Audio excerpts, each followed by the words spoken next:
મારા બે ને પ્રેમ આવું દાંપત્ય જીવન એના માટે મને માન થઈ ગયું. મને કે કેમ? મેં કીધું હાથમાં હાથ નાખીને 80 વર્ષે હાલ્યા જાવ છો.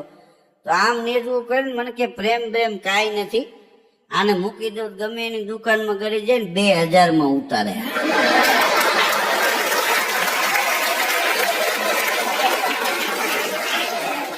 હમણાં કે આગળથી 50 ગ્રામ બદામ લેવડાવી. તે બદામ લીધા પછી કે દાંત વીના ખાવા હે કેવી રીતે? એક ખાંડડીને દસ્તો લઈ લ્યો, ખાંડીને ખાવ. હવે બદામ કેટલાની, ખાંડણીઓ દસ્તો કેટલાનો, અને એ કે નાની ચાયણી લઈ લ્યો. પછી ચારવી પડે ને કે કટક્યું રહી જાય, પેઠામાં બેસી જાય. મને કે મેં નક્કી કર્યું છે કે આને ઘરે ન ફૂગે ત્યાં સુધી હાથ નથી મૂકવો. હા, નકર ખિસ્સામાં કાંઈ રહેવા નહીં દે. એટલે આમાં બધા તમે અમુક હાથમાં હાથ નાખીને આયલા જતા હોય તો આવું દાંપત્ય જીવન છે એવું નક્કી ન કરી લેવું. હા, રાતે 1 વાગે મકાનનો દરવાજો એક ભાઈ ખખડાયો તો બાજુ વાળો નીકળો બહાર કે બોલો. તો કે ભાઈ તમારી મદદની જરૂર છે મારે. બોલો કે અટાણે અડધી રાતે મદદ કરવાની, અમારે નવરાય નથી. દરવાજો બંધ કરીને અંદર કરી ગયો. એ અંદર વળી ઘડીક પછી એને પસ્તાવો થયો, ભાઈ આટલા વર્ષથી બાજુમાં રહે છે ને બિચારાને મદદની જરૂર પડી અને મેં ના પડી, હકીકતમાં મદદ કરવી જોઈએ. તો પાછો દરવાજો ખોલ્યો કે બોલો શું હું તમને મદદ કરું? તો કે હિંડોળે બેઠો છું, જરાક ધક્કો મારી દો. કેળાની રેકડી વાળો નીકળ્યો ને તો એક લોભિયો રેકડી વાળાને કે કેળાનો શું ભાવ છે? તો કે 2 રૂપિયાનું એક કેળું. તો કે 1 રૂપિયાનું ન આવે કે 1 રૂપિયામાં છાલ આવે? તો રૂપિયો કાઢીને કે હાલે 1 રૂપિયો, છાલ તું લઈ લે, અંદરનું મને આપી દે. લડી જ લેવું. હા ને કોણ સમજાવે એમ? હા, એક બેન બસમાં બેઠા હતા ને 3 છોકરા ભેગા, અને કંડક્ટર આમ ટિકિટ કરતો આવ્યો. તો ઓલા બેન કે 1 આપો. તો કંડક્ટર કે બેન 3 છોકરા છે, 1 આદાની તો લ્યો. તો કે 3 વર્ષથી વધારે ઉંમર હોય તો લેવાનું હોય ને? કે હા. તો કે આ 3.5 વર્ષનો છે, આ 2.5 વર્ષનો છે, આ 2.5 વર્ષનો છે. તો કંડક્ટર કે બેન હું સંસારી છું. આવી રીતે છોકરા થોડા હોય. બેન કે કેમ ન હોય? આ મારા જેઠનો છે, આ મારા દેરનો છે, આ મારો છે.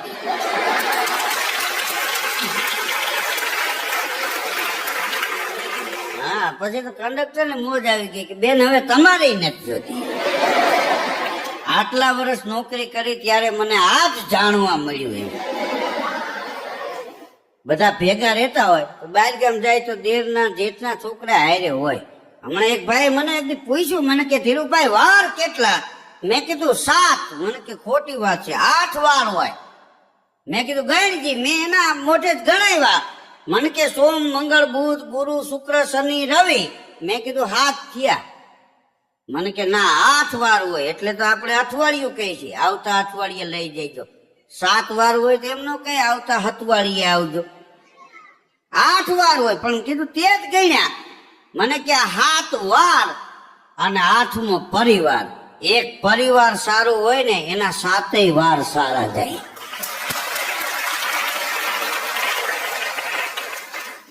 સાત વાર ને 8મો પરિવાર. પરિવાર 1 વાર સારો હોય એના 7 વાર સારા જાય. આ 100% ની વાત છે.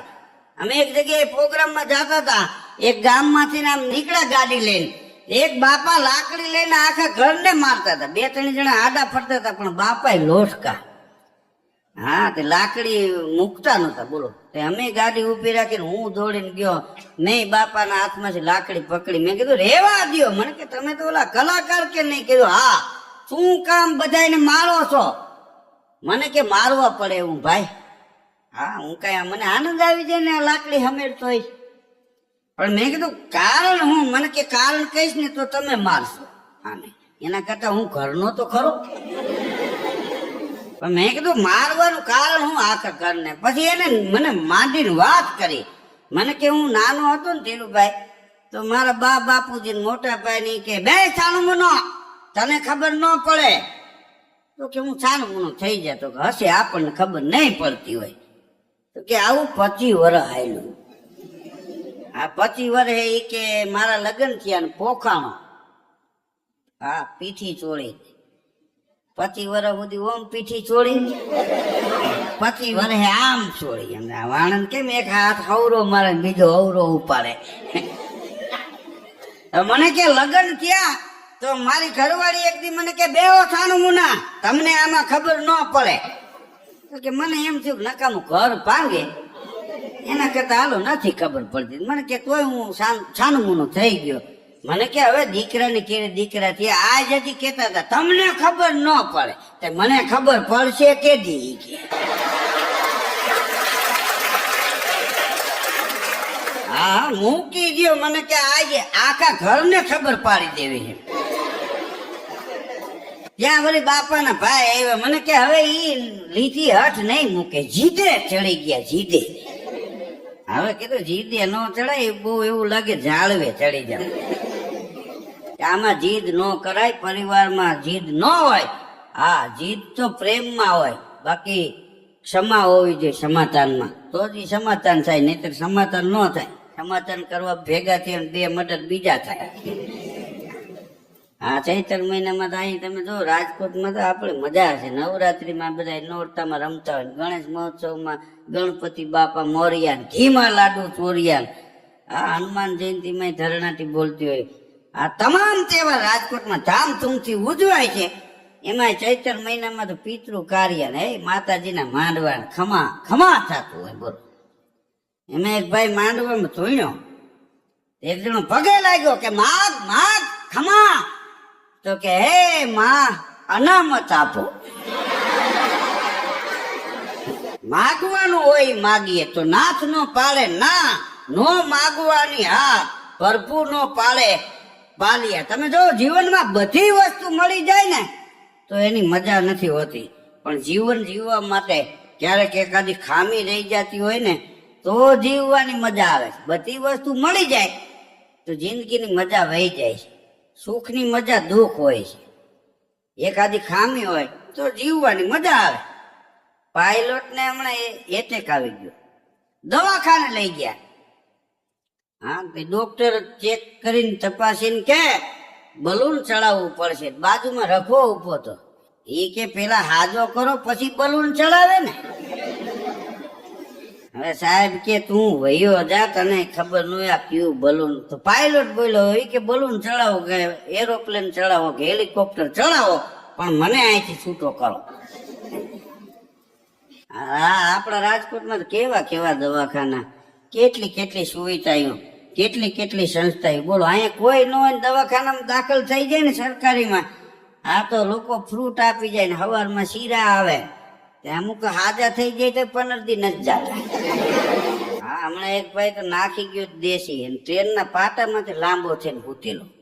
અમે અહીંયાથી નીકળ્યા હતા ગાડી વાળાને મેં કીધું ઉભી રાખ ગાડી ઉભી રાખી.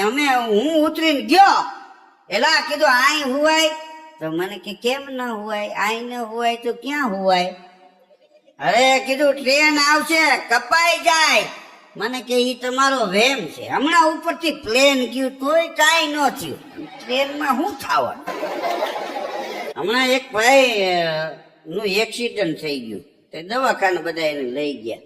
ડોક્ટર સાહેબ ભેગા 2-4 થઈ ગયા. પટાવાળા આવી ગયા. મહિના આમ બધા ધબા મારવા. હા એ કે શ્વાસ હાલે છે કે નહીં. એક ડોક્ટર આમ તપાસીને કે અડધી કલાક વહેલા આવ્યો હોત ને તો આ જીવી જાય. એનો ભાઈ કે હવે 15 મિનિટ પહેલા એક્સિડન્ટ થયું.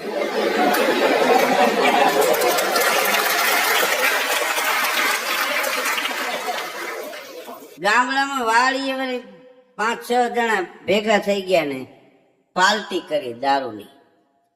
હા આમ તો હકીકતમાં બાયુને ફેશન નડે છે પુરુષને વ્યસન નડે છે. તમે જો દારૂમાં તકલીફ એ છે છૂટથી મળે છે ત્યાં લાઈનમાં રહેવું પડે છે. છાનું મૂનું મળે છે ત્યાં હોમ ડિલિવરી થાય. દારૂ બંધી થઈ બાયુ રાજી થયા. કોની બજારમાં હડતાલ પડી ને તો ભાઈઓ રાજી થયા. આ તો હજી 1.5 વર્ષ ન ખોલે તો કામ થઈ જાય. આના લટકણિયામાં અમે લટકી ગયા છે અત્યારે. 5-6 જણા દારૂ પી ગયા ને તે જોમ થઈ ગયા વાડીએ. એક જણો કે આના ઉપર જમવાનું નોનવેજ હોય તો મજા આવે, શાકાહારી નો હાલે. તો એક બીજો પી ગયો તો એ કે મારે બોકડો છે મસ્તીનો કીરે, પણ મારે તો જવાય નહીં. તમે કોક અળપ કરો તો થાય. તો 2 જણા કે અમે જાય કે ઝાપલીમાં હાથ નાખો તો ખાલી હરિયો ભરાવેલો જઈશે, ખુલી જાય ને પોસા પૈકી ઉપાડીને આવતા રહીજો. તે રાતે લઈ આવ્યા, ભોજન કરી ગયા અને હોઈ ગયા નિયન. સવારે ઓલો ઘીરે ગયો એને પસ્તાવો થયો, મારો બોકડો મરવી નાખ્યો. ફળિયામાં જઈને એની ઘરવાળીને કે બોકડો ક્યાંય ગયો? તો કે બોકડો તો આ નવેડામાં બાંધ્યો, પણ રાતનો કૂતરો જળતો નથી. આમ તો સર્વે કરેલું છે કે શાકાહારી ખોરાક હોય ને એ માણસને રોગ નથી થતા. ઉત્તમમાં ઉત્તમ આહાર હોય તો ઈ શાકાહારી છે. બકાલા વાળા એ રેકડીમાં જમાવટ થઈ ને પછી ઘરની દુકાન કરી અને એવું મસ્ત બકાલું લેવે. હા, તે સસ્તું મળતું હોય ત્યાં લોકો ન લે, 5 રૂપિયા વધારે દઈને એની દુકાને લોકો બકાલું લેવા જાય. શું કામ? મજાની વાત એ છે કે તમે બજારમાં જઈને સસ્તું જોવો ને એના કરતા વસ્તુ જોવો તો મજા આવે. બકાલા વાળાની દુકાને ગયો ને એમાં લાલ મરચા આ ભાઈ ને ગઈમાં. એ કે આ મરચાનો શું ભાવ? લાલ મરચાનો? તો કે 100 રૂપિયાના કિલો. એ કે 500 ગ્રામ મરચા આપો. તો બકાલા વાળો એની ઘરવાળીને કે લીલા મરચા આપ. અરે કે ભાઈ લાલ જોઈ છે. લીલા મરચા આપ. અરે લાલ જોઈ છે. કે તું મૂંગો રે, આનું નામ લીલા છે. અમુક નામે અગ્રવાય. અહીં રાજકોટમાં એક ભાઈ નું નામ અષ્ટકમળદળ પદમ પ્રકાશભાઈ, એવું નામ લાંબુ. કૂપનમાં એના એકનું જ નામ હમાનો. આ હારે થી ઓલા હારે નીકળ્યું. અને શેર બજારમાં મારો 7-8 કરોડ રૂપિયા કમાણો. હા, ને 32 વર્ષે લગ્ન એના થયા. અમારા કેટલાક કલાકારોને બોલાવ્યા કે લગ્ન ગીત ગાવાના તમારે, બોલો તમારો ચાર્જ. મને ફોન આવ્યો. મેં કીધું કોણ બોલે? અરે મને કે અષ્ટકમળદળ પદમ પ્રકાશભાઈ અને મારા લગ્ન છે. એ કે કેટલા કલાકારોને લગ્ન ગીત ગાવા માટે બુક કર્યા છે, તમને હું બુક કરું છું. મેં કીધું હું ક્યાં લગ્ન ગીત ગાઉં છું? તો મને કે જાનમાં આવવાના બોલો. કીધું 1 લાખ થાય. મને કે કાંઈ વાંધો નહીં, લખી લ્યો તારે. મેં તારીખ ટેકાવી દીધી. હા, તમે તો લગ્નમાં ગયા, પણ બહેનું એવું કે જાન પરણીને પાછી આવી ત્યાં સુધીમાં કોઈ કલાકાર એનું ગીત ન ગાઈ ગયા. શું કામ? નામ જ એવડું મોટું લાંબુ, લગ્ન ગીતમાં ફીટ જ ન થયો. દાખલા તરીકે એમ ગાવું, અલબેલડા મારે અષ્ટકમળદળ પદમ પ્રકાશભાઈ ના. હા, અને એના કાકા વળી કે આ લોકોને આટલા પૈસા દીધા, મારા ભત્રીજાનું એક પણ લગ્ન ગીત નથી ગાયું. અમારા કલાકારો કે ભાઈ રૂપિયા નથી જોતા, હામો 1100 ચાંદલો લખી લ્યો, બાકી આ લગ્ન ગીત નહીં ગવાય. અને મને કલાકારોએ કીધું તમે એના કાકાને કહો કે હવે તમે બેનું દીકરીઓને ફૂઈઓને કહીજો નામ હરખા પાડે, નકર આ પેટીઓમાં લગ્ન ગીત નહીં રહે. પછી મેં કીધું આ નામ કીધું કોને પડે? કે અમારા ફઈબા મુંબઈ થી આવ્યા હતા ને બિયર પી ગયેલા, એમાં ધોમ થઈ ગયેલા, એમાં નામ પાડી દીધેલું અષ્ટકમળદળ પદમ પ્રકાશભાઈ. પતિ પત્ની ફરવા નીકળ્યા. ફરવાનું અત્યારે ક્રેજ છે. અહીં રાજકોટમાં તમે જો એક બાઈ ક્યાંક પરોઠા ખાઈ આવી હોય તો હાઈ એની પાછી મીટિંગ થાય ડેલીએ. એ કે ત્યાં તો એકવાર જ્યાવજો તમે, હાથ કામ પડતા મૂકે. હા, તો ઘરના વાહન હોય ને વાંધો ને, સાયકલ વાળાનું ચાણી પડી જાય. એક જણ તો એ સાયકલ માં છોકરા 2 આગળ, એક બાઈ વાહે એની બેઠેલી, એના ખોળામાં એક છોકરો, અને આ સાયકલ વાળા એ રોટલી નું ભૂંગરું ગળ નાખીને વાળેલું. હાઈકે ચાચું જતો. મને કે આમાં ખોરાક કોઈને હાલે એવું નથી. ફરવાનું એટલો કરે છે એમ. હા, ખાલી કોઈક વાંદરું જોઈએ હોય તો એની જાહેરાત કરે ઈ કે ઈ વાંદરું જોવા જેવું છે, ગુલાબી કલરનું મોટું. લે હવે કીધું ઈ વાંદરું છે, ગમે એવું મોટું હોય, આપણે કલર કર્યો હોય બરોબર છે. હા, અહીંયા રાજકોટમાં એવો ક્રેઝ બોલો એ. હા, અહીંયા તમે કોઈ પણ આઈટમ નવી બજારમાં આવે 2 દીમાં બધે આખા રાજકોટમાં ખબર પડી જાય. આ રાજકોટની મજા છે. 2 માણસ ફરવા નીકળ્યા ને એમાં ડેમે ગયા તો એક ચિત્રકાર ઈ કે એ ભાઈ ઉભા રહ્યો, આ મેડમ નું ચિત્ર બનાવી દો. હા બે હું 200 રૂપિયામાં. અરે કે કાંઈ નથી એવું કરવું. અરે મને ઈ કે તમે મારી કલા નથી જોઈ. હા, એકવાર તમે ચિત્ર જોવો આ મેડમ નું, એવું ચિત્ર બોલતું ચિત્ર બનાવો. હા ને ઓલા મગજ ગયો કે આ એક નથી સહન થતી અને હજી આનું બોલતું ચિત્ર બનાવવું તારે. આ મૂંગી થઈ જાય એવું જેથી બનાવ્યું ને એવો હાથમાં ફાવે એવી આવે તેથી આવજે, બાકી અટાણે તું વયો જ જાય અહીંથી. એક ભાઈ બેઠા હતા ને બીજો ભાઈ આવ્યો ને તો ઓલો કે હે રામ, તો ઓલો કે હું તબિયત બરોબર નથી કે તબિયત તો રેડી છે, તારી ભાભી બરોબર નથી. કે કેમ? ઈ કે ઈ પ્રેમ કરતી નથી, બાજુવાળી પ્રેમ કરી ન જાય એનું ધ્યાન રાખ્યા કરે.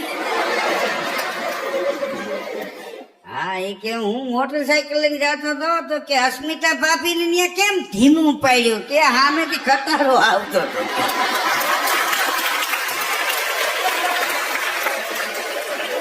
એને ત્યાં ધીમું નહોતું પાડ્યું, ખટારો આવતો હતો, કૂપન માંથી નામ નીકળી જાય એટલે ધીમું પાડ્યું. એક દી કે સમસારી હતા નીકળે, મેં વળી નીરખીને જોયું કે કેમ કોઈ જાણીતા છે. હવે એ કે આને કોણ સમજાવે. હકીકતમાં માણસને જીવવા માટે શ્વાસની જરૂર છે, એમ સંસાર માટે એકાબીજાને વિશ્વાસની જરૂર છે. શ્વાસ વિના માણસ જીવી ન શકે એમ વિશ્વાસ વિના સંસાર કોઈનો હાલી ન શકે. આ ખોટે ખોટા વેમ શંકા એવું ન રાખવું. હા, કેમ દાંત કાઢ્યા તે હું રોવા માંડી. હા, અને કોઈ પણ માણસ છે ઈ માણસ મજાક મસ્તી વાળો હોય ને એનું જીવન તંદુરસ્ત રહે. ઘાસલેટ પીને બેઠા હોય એમ બે ઈ લાંબુ ન જીવે, પરિવારને ન જીવવા દે. હા, આમ છે આમ છે એમ બોલાવે ન થાય. કઈ આવે હા આયલો આવું દેખાતું નથી. પોલીસ સ્ટેશનમાં એક તોમતદાર ને સાહેબે બોલાવ્યો, ફરિયાદ આવેલી. હા, તો સાહેબે બોલાવ્યો, ધોકો કાઢ્યો. ઈ કે આટલા વર્ષ થયા તે તારી ઘરવાળીને મારી ધમકાવીને ડરાવીને રાખી, સાચું બોલ કેવી રીતે? ઈ કે તું આને ડરાવી ધમકાવીને રાખાય. ઓલો કે સાહેબ એમાં એવું છે, એવું મારે કાંઈ નથી સાંભળવું, રીત બતા. હું સાહેબ થાકી ગયેલા, ઈ એનો ફાયદો ગોતતા છે. આમ તમે જોવો ને તો રીત બધાની જુદી જુદી હોય છે. હા, અમારે એક ત્યાં પૂરો છે, એક દી ખૂટિયાને ગજબ નાખતો. બોલો મારો બાપોલિયો ને ખૂટિયા મને બહલાટી બોલ્યો ને 15-17 ભેગા થઈ ગયા ને ઈ પૂરો વળી બધાને ગજબ નાખે ખૂટિયાઓને. આવી આવી કોઈચું નાખી ગયા. હા, તો એક બાપા આવ્યા ખાર ખાઈ ગયા, હે આ હું કરા કે પૂન કરું છું? તો કે ગાયું નથી કે ઈ તો મને ખબર છે, ગાયું ને નાખી તો જ પૂન થાય. હા, ગા માતા છે તો આ ખૂટીઓ છે એના ઉપર ભગવાન ભોળોનાથ બે. આ બિચારા થોડા હેરાન થવા દે. અરે કે આમ કાલ 2 જણાને ઠીકે ચડાવ્યા ને પગ ભાંગી નાખ્યા, એટલે કે હું એટલે જ નાખું છું. કેમ કે ઈ પગ ભાંગી ગયા ને ઈ મારા બાપુજી હાર્ડવેર છે ત્યાં પાટા પીંડી કરાવે. અહીંયા 700 નો રજકો નાખ્યો તો ત્યાં 2700 નો વેપાર છે. વાહ કરજું વાહ, તરત દાન મહાપુય.